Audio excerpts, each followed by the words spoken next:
Morning, gentlemen.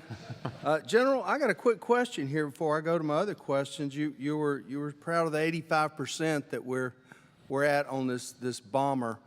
Sir, would you buy a car that worked 85% of the time? Sir, I think as you look at the KC-46, we're making incredible progress with the airplane. But the question is would you buy a car that worked 85% of the time?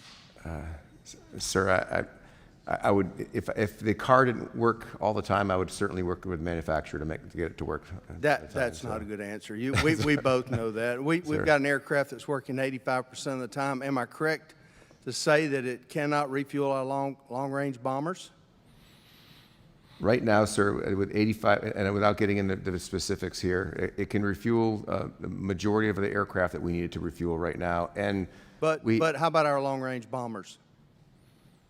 Sir, it is able to refuel the long-range bomber, so we can get back to you on the record for exactly yes? what aircraft are currently still in work to be refueled.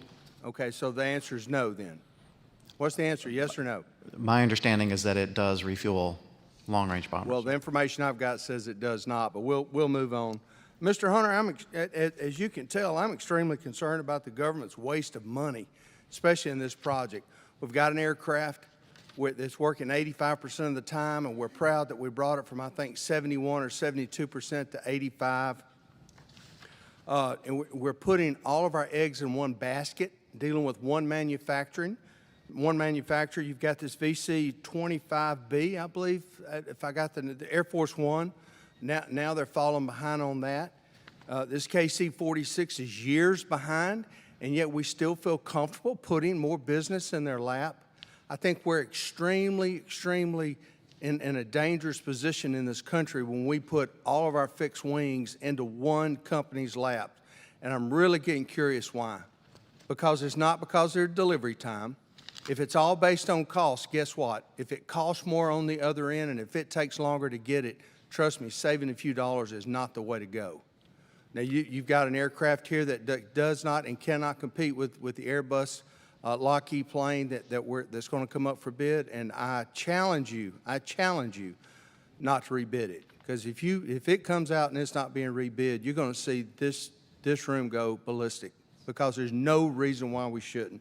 I'll leave that there. I'm sorry. The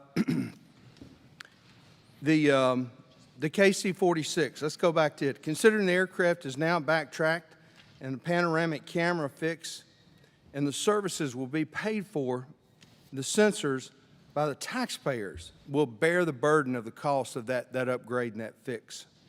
Why should we, the taxpayers, pay for something that's supposed to have worked when it was delivered? So, sir, just briefly on the 85%, that was 85% of the tasking orders can be performed by the KC-46.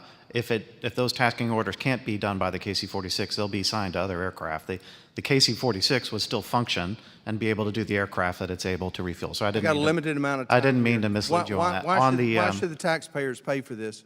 On the panoramic camera issue, so we identified after the what's called the PDR, the preliminary design review, that the warfighter was not satisfied with the performance of the panoramic cameras in the back, and so we negotiated with Boeing to do an upgrade to that system. What Boeing agreed to do was to do all of the software work and all the development work to deliver those new cameras and to plumb the infrastructure for those cameras to be installed. But I understand the cameras that are there now will not work at dark and will not work in weather. Is that correct?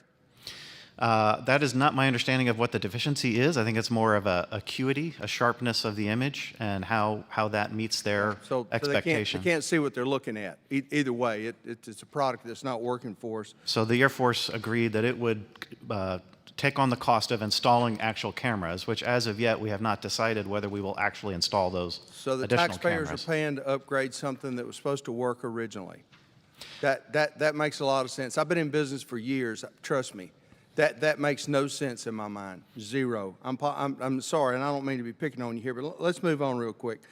Give us a layout of the timeline that the decision will be made on whether to bid out this KCY tanker or not.